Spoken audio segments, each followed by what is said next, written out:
I'm Trevor with Doug Andrus. I'm going to show you today how to cage a brake. First, I want to go over what situation you would be in when you would need to cage a brake. Typically what happens is somebody hits something on the road and they have a major air leak of some kind. Brake cans hang down like we're going to show you here in a minute, and debris does hit them from time to time. Anytime that you have a break of an air line on an air can, your brakes will lock up and we'll need to release those so you can safely get off the road. This here is a typical brake can that's used in our industry. We'll go over a couple things on it. We'll go down to the truck and show you where it's located on the truck, and I'll explain to you what it does. DOT requires that every brake has the ability to be caged. There's a tool that's located on the side of the brake, and it's this little guy right here. To access it, you have to have a 3/4 inch. You're going to loosen this. Yours aren't going to be this loose. You pull it out. There's your tool, little T right here. This is inserted into the end of the brake can, like this.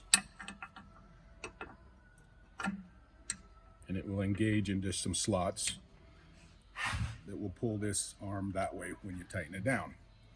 You'll reinstall your washer and your 1/2 inch nut, and then you'll tighten this down.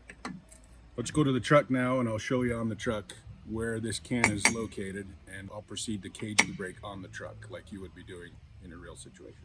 Okay, so we're standing in the pit. Your situation's not going to be this easy. The brake can is located on each one of your drive tires and on both of your steer axles, but the steer axles don't have the ability to set when your brakes are set. You'll see there's one here, there's one here. Here are your air lines coming from your truck down. It's very typical that one of these is going to be broken if you're having to cage this brake.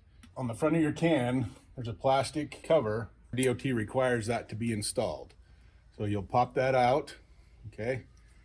Take your brake tool, insert it in, and turn. Now, depending on where your brakes are adjusted at, this can go all the way in or it can go just this far out. You tighten this down,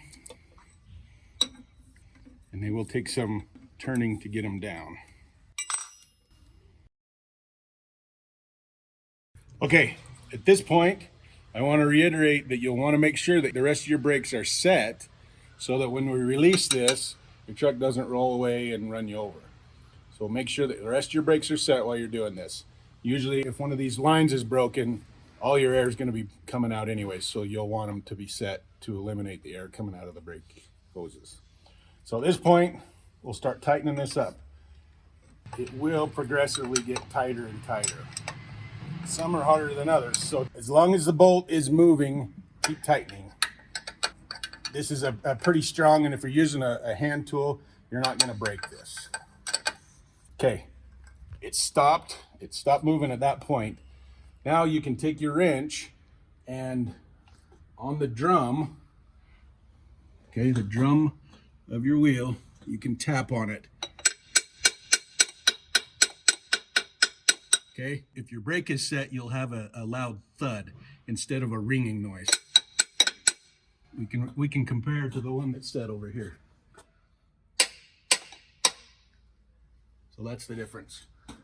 Once your brakes are caged, you verified that you get this kind of a noise. You can look at the rod, and the rod is pulled all the way up into the can. At this point, this brake has been caged. It is legal to run with a brake that has been caged as long as it is less than 10% of the braking capability of the truck. So on a 5-axle truck, one brake can be caged and still be legal. The length of your adjusting tool, as long as you tighten this and you have 2.5 to 3 inches of rod sticking out, that should indicate that you're out of travel and the brake has been caged.